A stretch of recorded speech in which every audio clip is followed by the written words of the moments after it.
Hello, welcome to English 101 Online.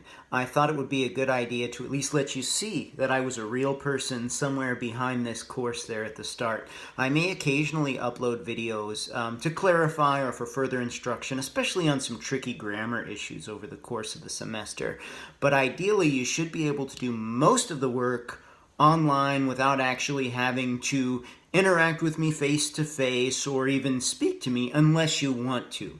There's always a way to contact me in the communication shell of eLearn, so we'll talk about that a little bit later, but I just wanted to introduce myself.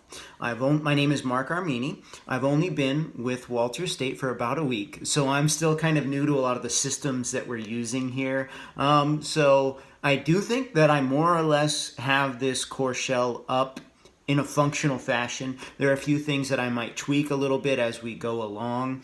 This English 101 course also has a learning support section that about half of the people online are enrolled in. So I may occasionally refer to something that's in the learning support that may not apply to you. You'll know if you're enrolled in that extra credit beyond there. But I'm trying to get those courses lined up so that they jive as smoothly as possible there. So I just wanted to put a face to everything there.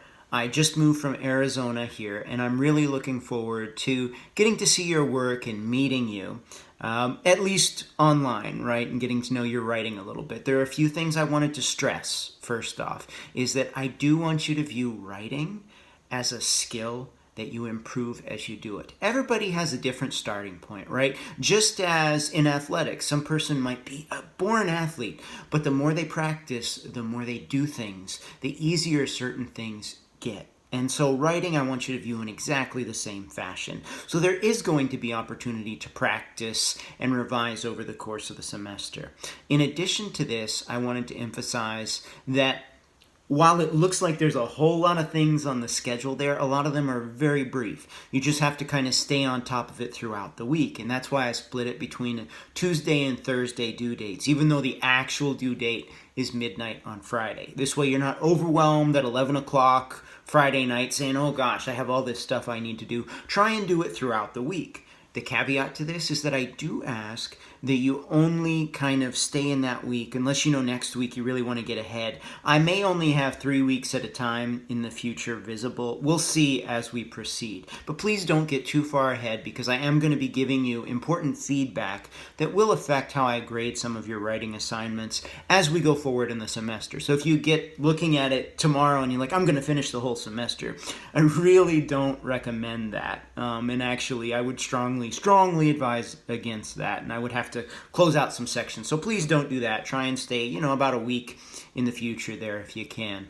So please feel free to contact me for any of your needs or concerns.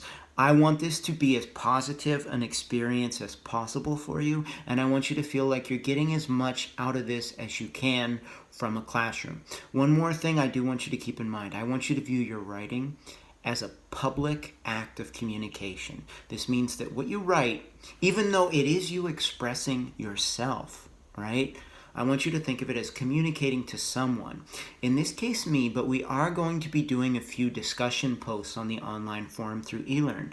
If there's an assignment on there that asks for peer input, we're going to be posting to the student-to-student open forum there. And as we get to that, I'll make those instructions more clear, either through a group email or through another video that I upload just like this.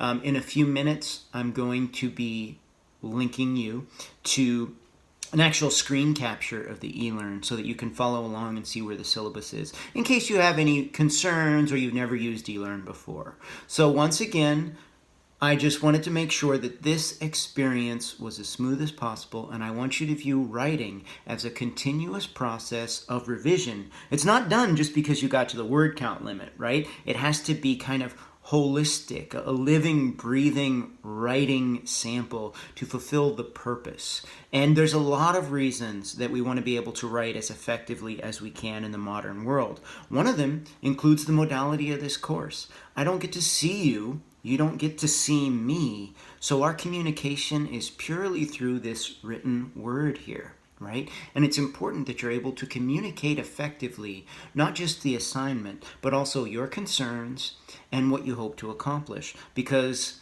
when you go out to look for a job in a couple years, right, it's no longer like it was 20 or 30 years ago where you walk in and you're dressed all fancy and you say, hey, I want a job. Can I talk to the manager? It's a little bit different now, right? Now you're going to go in and they're going to be like, oh, please go fill out an online application.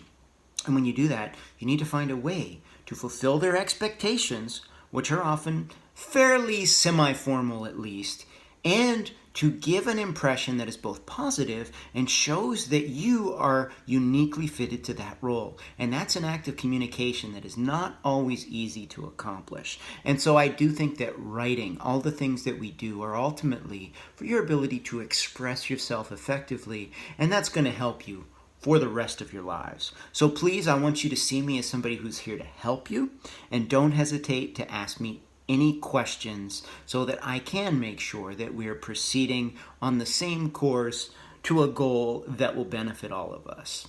Thank you.